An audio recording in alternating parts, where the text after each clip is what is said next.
आप सभी को जय मसीह की। मैं विश्वास करती हूँ कि परमेश्वर के वचनों से आपको ज़रूर आशीष मिल रही है और नया जीवन चैनल के द्वारा मैं यही कोशिश करती हूँ कि मैं आपके साथ परमेश्वर के वचनों को बांटूँ और परमेश्वर के वचन जो है वो आपको उसमें पढ़ने में आपकी हेल्प करें।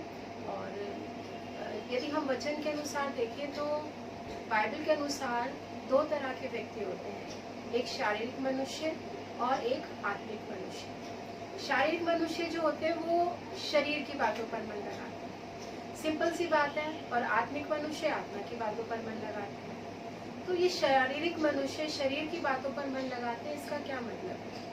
इस तरीके से अगर हम गलतियों उसके 5वें अध्याय के 19, 20 और आगे पढ़े तो वहाँ पर लिखा हुआ है शरीर के कामों के बारे में। शरीर के काम कौन कौन से? क्रोध है, हत्या है और निंदा है, कुदृष्टि है, व्यभिचार है, और उनमें से एक जिसके बारे में आज मैं विचार करना चाहूँगी वो है डाहा करना, यानी जेलसी, ईर्ष्या करना।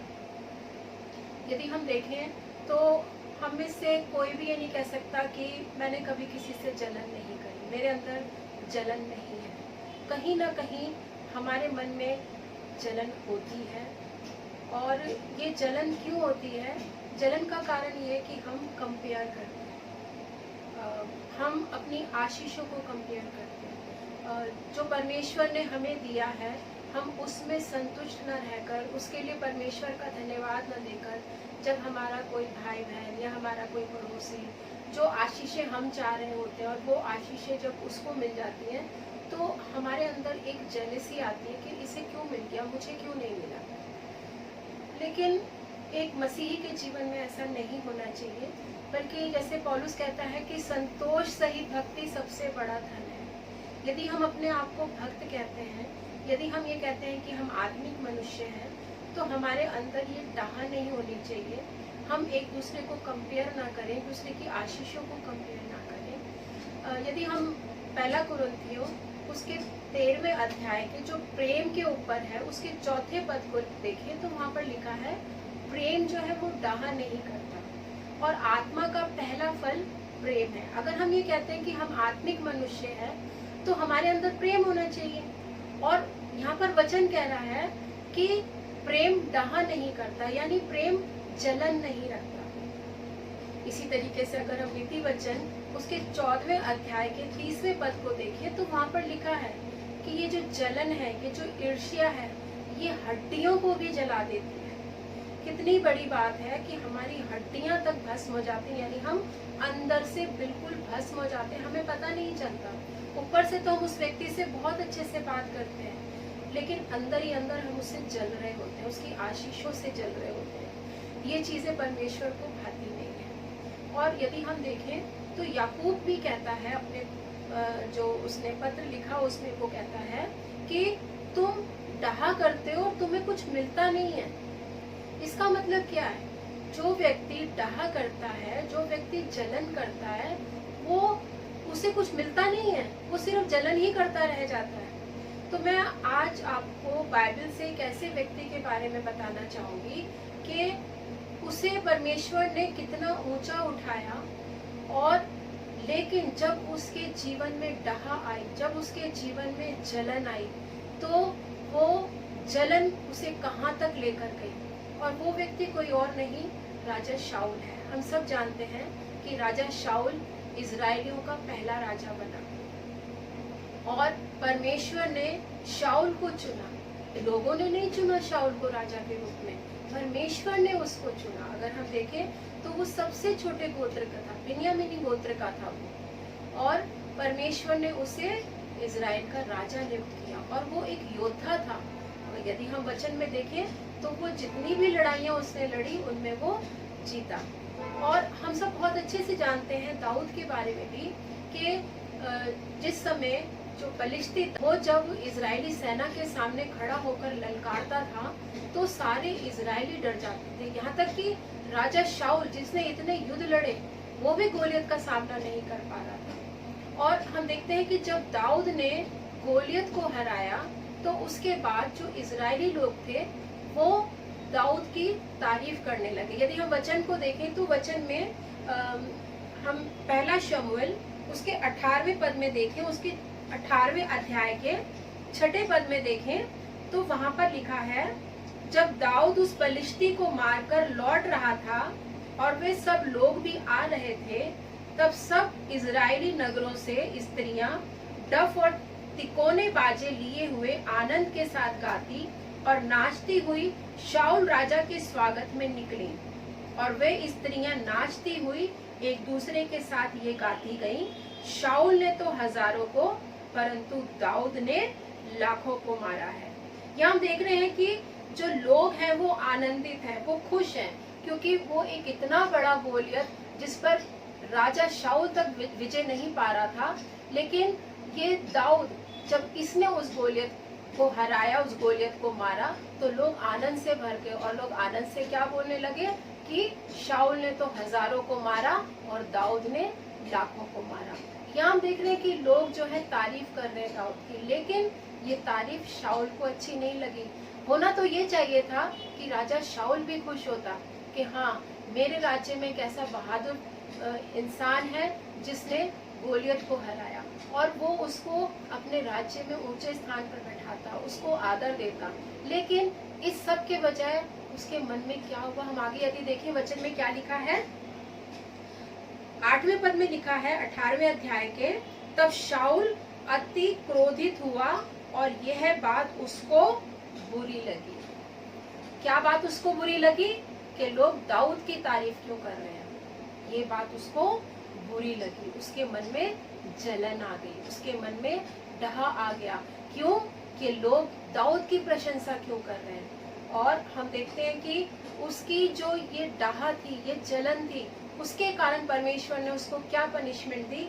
यदि हम आगे देखें तो वहाँ लिखा है 10वें पद में, दूसरे दिन परमेश्वर की ओर से एक दुष्ट आत्मा शाऊल पर बल से उतरा।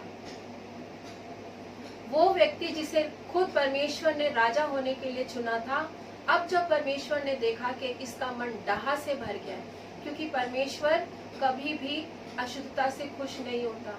हम भले ही ऊपर से परमेश्वर की प्रशंसा करें, परमेश्वर की आराधना करें, रेगुलर चर्च जाएं, लेकिन अगर हमारे मन में शरीर के काम है, जैसे मैंने आपको बताया गलतियों 5:19 पद से अगर आगे पढ़ेंगे तो वहाँ पर सारे शरीर के काम बताए गए, और उनमें से एक डहा है, एक जलन है।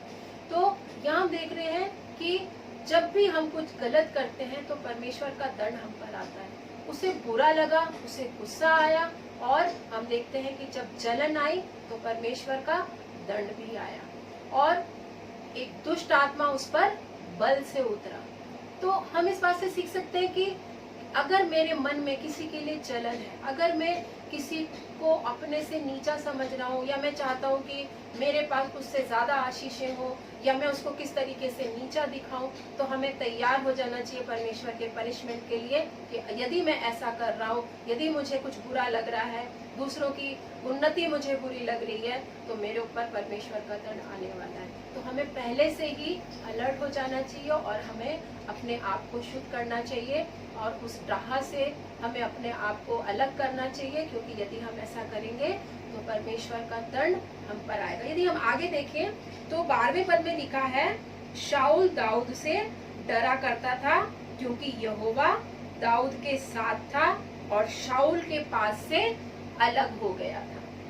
यह साफ वचन बता रहा है कि जब उसके अंदर डहा आई तो ना केवल दुष्ट की आत्मा उसके अंदर आई, बल्कि परमेश्वर उससे अलग हो गया। क्या आप चाहते हैं कि परमेश्वर आपसे अलग हो जाए? हम लोग बड़े फक्र से, बड़े घमंड से इस बात को बोलते हैं कि परमेश्वर ने हमसे वायदा किया है कि मैं ना तुझे कभी छोड़ूंगा और ना कभी त्यागूंगा। लेकिन क्या परमेश्वर किसी अशुद्ध जगह पर रह सकता है? उसका वचन कहता है कि शुद्ध और अशुद्ध का कोई मेल नहीं। तो यदि हम चाहते हैं कि परमेश्वर हमसे अलग ना हो, परमेश्वर हमारे संग रहे, परमेश्वर की प्रेजेंस हमारे संग रहे, तो उसके लिए हमें अपने अंदर शरीर के कामों को जांचना है। बजाय दूसरे के कामों को जांचने के, बजाय दूसरों को जज करने के, हमें अपने आप को जांचना है।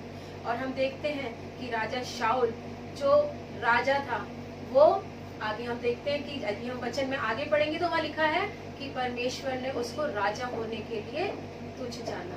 तो आज के वचन से हम इस बात को सीख सकते हैं कि हमें डाह नहीं करनी है, हमें जलन नहीं रखनी है, बल्कि जैसा परमेश्वर का वचन 1 कुरिन्थियों 13:4 में बताता है कि प्रेम डाह नहीं करता। अगर हम इस बात को कहते हैं कि पवित्र आत्मा मेरे साथ है, पवित्र आत्मा का कंट्रोल मुझ पर है, तो पवित्र आत्मा का पहला फल प्रेम है।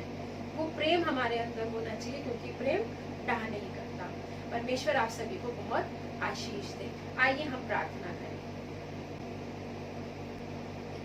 हमारे स्वर्गीय पिता, हम बहुत धन्यवाद करते हैं कि प्रभु जी आपने हमें जीवितों की भूमि पर रखा। धन्यवाद करते हैं कि प्रतिदिन प्रभु जी आप अपने वचन के द्वारा प्रभु जी हमसे बात करते हैं। प्रतिदिन प्रभु जी आप हमें सिखाते हैं कि हम किस तरीके से प्रभु जी और अधिक आपकी निकटता में आ सकते हैं। हम धन्यवाद करते हैं प्रभु, आज के दिन आपने हमें सिखाया प्रभु जी, ये जो डाह है प्रभु, जो जलन है प्रभु जी, वो आपको अच्छी नहीं लगती प्रभु जी।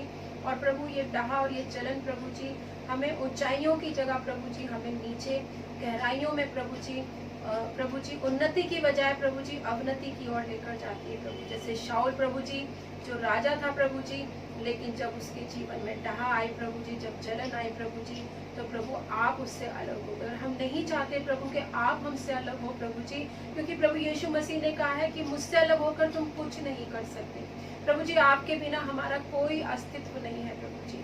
इसलिए हम आपसे विनती करते हैं प्रभु, हमारे मनों में यदि किसी के लिए भी कोई डाह है, जलन है प्रभु जी, आज ही प्रभु जी हम प्रभु जी ये डिसीजन ले प्रभु जी कि खुदावन हम प्रभु जी उस डाह को अपने अंदर से दूर करें, उन शरीर के कामों को अपने अंदर से दूर करें प्रभु जी, ताकि प्रभु जी आप हमारे संग संग रहें प्रभु जी।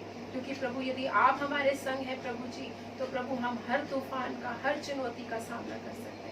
अपने हर एक बहन भाई के लिए हम आपसे प्रार्थना करते हैं प्रभु जी, हर एक के मनों से आप बातचीत करें प्रभु जी, और होने दें प्रभु जी जो आज का वचन आपने उन्हें दिया है प्रभु जी, वो उस पर मनन करने पाए प्रभु जी, और प्रभु आपकी भली योजना हर एक के जीवन में पूरी होने पाए प्रभु जी। धन्यवाद के साथ इस प्रार्थना को प्रभु यीशु मसीह के नाम से मांग लेते हैं, आमीन। जय मसीह की।